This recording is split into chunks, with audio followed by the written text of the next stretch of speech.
Good morning, everybody. Welcome to the IBC. We're opening now. We have a lot of new products, and I'll be running you through some of the new products we have on the camera and lens sides. Also, we have a schedule for all the other presentations that will be here on the screen, so you can see a lot of the other stuff. We're going to be starting with the Alexa success. We have sold the Alexa camera since June of 2010, and we have sold a large number of these cameras now, and they have been on numerous shows, feature films, television shows, commercials. We're essentially dominating the television market in the US with the Alexa, and we're very, very proud of that. And the reason is, there's 4 reasons. The Alexa has a great image quality, it has a fantastic, easy workflow, it's an ARRI product, it's got great product quality, and it's very simple and easy to operate. Now, here at the show, we're going to be showing a prototype of a new type of Alexa, which is the Alexa Studio. The Alexa Studio, whoa, a little bit of feedback. Alexa Studio is an Alexa. It's like the Alexa Plus, except it has a mirror shutter and an optical viewfinder. Now, this is the same image quality than the current Alexa, same product quality, and it's fully loaded. It's like an Alexa Plus, but it has the high-speed license built in, and it has the anamorphic D-squeeze license built in. It has a rotating mirror shutter. There's an actually physical piece of glass that rotates in front of the lens, and that eliminates all the rolling shutter artifacts. Now, the Alexa has very minimal rolling shutter artifacts, but they're still there. With a rolling shutter, there's no more rolling shutter. With a mirror shutter, there's no more rolling shutter artifacts.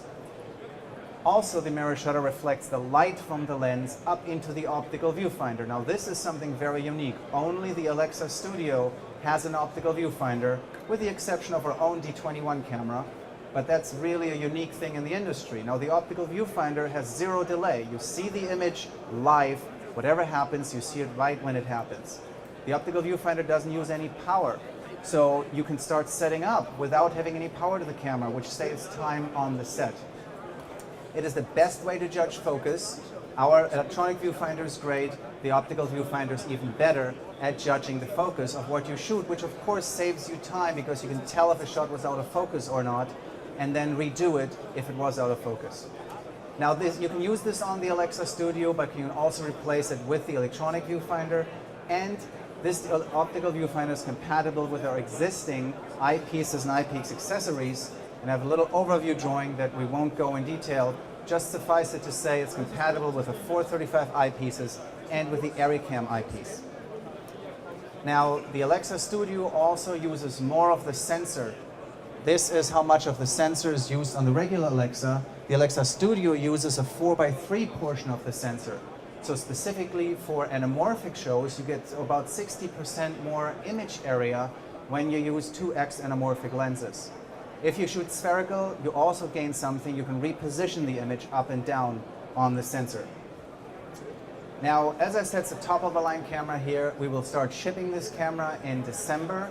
It costs 92,900 euros, and we already have the first prototypes on some really, really big sets, so the DPs can take a look at them and tell them what they think about it. Next, we have the Alexa M. That's a little sister of the Alexa. And essentially, it's an Alexa that is chopped into 2 bits. There's the head part and then the body part. The head weighs around 3 kilograms, it actually weighs less than 3 kilograms, and it's great for aerial photography, for action shots, for Steadicam, and for 3D. We have working prototypes already right now. For all the 3D shows, the working prototypes go to James Cameron. We have a partnership with the Cameron Pace Group, and they will use them on all their 3D shows. But we also will be shipping the actual product at the end of the first quarter of 2012, and that will cost around 60,000 euros. Now, there's a number of applications for this camera. The first one, of course, is 3D. As I said, we're working closely with James Cameron and Vince Pace, and they are coming out with a new 3D rig. It's a compact, small, lightweight 3D rig. We have the rig over there at that side of the ARRI booth. I also have a picture of that rig here with the Alexa M camera on it and the new Allura lightweight zooms. You can also use the camera like this. There's a fiber optic cable between the camera and the head, and that can be about 300 meters if you have power going through the cable. Is that correct, Hendrik? With power, about 100 meters. About 100 meters with power. Without power, you get about a mile out of it. So you can position the head wherever you want to. Great for action photography, great for Steadicam, underwater photography, or helicopter shots, any kind of aerial photography. Now then, this is something that we've been asked for a lot, if we can make a plate where the back end, the body of the camera, and the head can be put together. So we're also now going to be making this plate for anybody who wants to get the M and then put it back together for working on a tripod like you would with a regular Alexa. Next is Eri Raw. Eri Raw is essentially the raw data, the uncompressed, unencrypted raw data from the Eri Alexa cameras. And Eri Raw has been a huge success for us. Here's a list of all the feature films that have started shooting Eri Raw since we introduced the new version of Eri Raw at the NAB. It's been a huge success, it's very popular, and it is essentially a digital negative. That's the highest image quality you can get out of the Alexa cameras, is the Eri Raw. Now we have over 30 partners that do post-production software, post-production hardware, so you can walk into any post-production house with your Eri Raw footage and they can natively process the Eri Raw. We're also working with the recorder manufacturers, we're working with codecs, with S2, with a lot of the other guys, and we actually sell the codecs recorder through our ARRI distribution outlets. And codecs has just reduced the price on the single channel recorder from 16,000 euros to 11,500 euros. So getting an ARRI RAW recorder for the Alexa camera is really very affordable right now, and as I said, it gives you the best image quality. They also, with the new software, support 60 frames a second for ARRI RAW and for HDSDI 4x4. Next, we have high speed. The Alexa used to run up to 60 frames a second. In mid-October, we will introduce an option that runs up to 120 frames a second using the ProRes 422HQ codec. Now this option is a high-speed license. You can download the license. It costs 1,350 euros. That's the price where we figure that 100% of the Alexa owners will upgrade it, because with this high-speed license installed, you don't have to schlep a second high-speed camera with you onto the set. You can use the Alexa for your regular speed stuff, and you can use it for your high-speed stuff. It is the same image quality as you have with 60 frames a second with a regular mode Alexa, and you're using the same sensor size. There's no windowing, so you get the same depth of field, and you get the same angle of view. All your lenses look exactly the same in regular speed mode as they do in high-speed mode. Now, Sony, I think today, will officially announce that they're coming out with new Sjs Pro Cards. These are 64 gigabyte cards. They have twice the capacity of the 32 gigabyte cards, but they're also twice as fast. And this is what actually allows the high-speed mode in the Alexa to work. The Alexa has been able to do 120 frames a second all along. It's just the recording medium wasn't fast enough to record those images. With these new cards now, we have a recording medium that can record 120, so you need these 64 gigabyte cards to record 120. As I said, we're selling the single license. We're also selling the high-speed license in a bundle together with 3 of the new cards. Starting mid-October, all Alexas will get the new cards, and we will discontinue the 32 gigabyte cards. And we also, in January, probably when we have enough cards, we'll start selling individual cards and 5-pack cards. And you may notice, if you do a little math, the 5-pack card is actually a great deal. It's a lot less expensive than the individual card.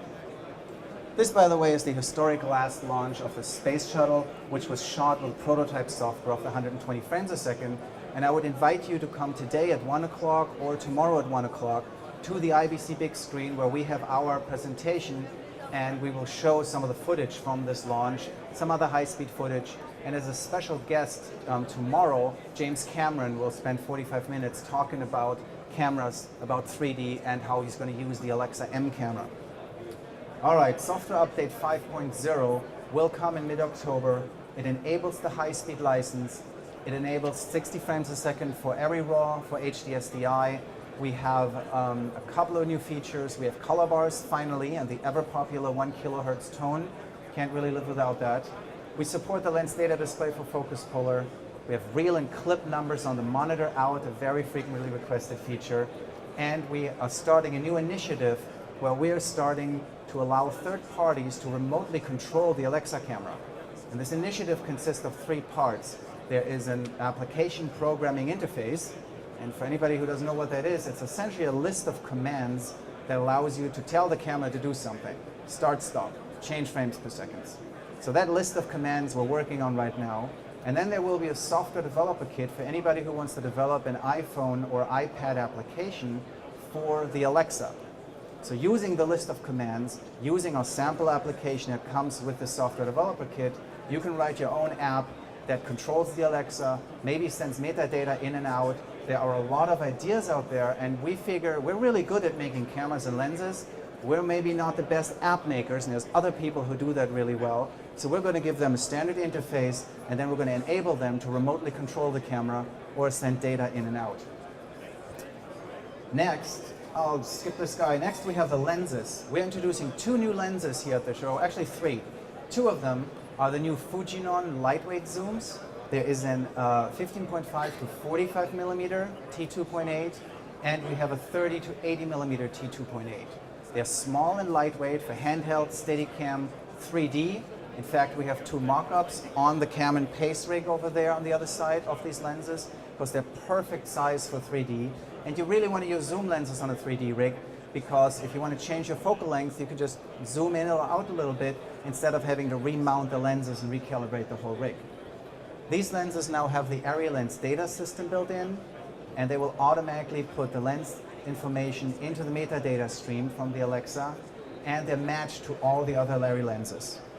Available in February at a price of $16,800, and that brings us to the whole family. We now have 4 zoom lenses. They all match. Not only that, but they also match our prime lenses. In fact, ARRI now is the only company that has a complete modern matched set of zoom and prime lenses and diopters and a macro lens. They all match. They're all modern, very, very high quality optics. Nobody else has that to offer. This brings me to the 3rd lens. We talked to DPs, we talked to a lot of camera assistants, and they all say, well, we like the master primes a lot, but what we really want is a 135 millimeter focal length. So we've gotten together with Zeiss, and they developed the 135 millimeter master prime, which is the perfect lens for portraits. It already separates the subject from the background, but it doesn't flatten the image so much like a 300 millimeter would that you lose the dimensionality in the face. It's a T1.3, so you get a great shallow depth of field, and it's a close focus lens. So rather than the customary 1.35 m, you have 0.9 meter close focus distance. Same quality as the other master primes. It also has the lens data system built in, also matched to all the other prime and zoom lenses from us, and it's available right now. We have them in stock right now at 19,000 euros. Now, as part of the development project, we talk a lot to cameramen, we talk to assistants, we talk to photographers, and we've given this lens to a number of them with a Canon 1D Mark V PL modified, and they've taken some very, very nice photographs. This is a picture taken with a Master Prime 135 by Tom Fehrmann, who's a German DP. This is my favorite picture, taken by Amy Vincent, ASC, who's an American cinematographer. Gavin Finney, a British cinematographer, went to the fish market with the lens. Take a picture of this fishmonger here. And this is a shot of a series of shots by Andrew Zuckerman, who is the gentleman who takes all the photographs for Apple Computer. And all of them were ecstatic about the lens. They liked how sharp it is. They liked how soft the out of focus background is. They were very happy with the lens. And that is the end of the presentation with the last picture by Amy Vincent, taken with a Master Prime 135. If you have any questions, we have a lot of the ARRI sales personnel at the booth here. And that's it for me. Thank you very much.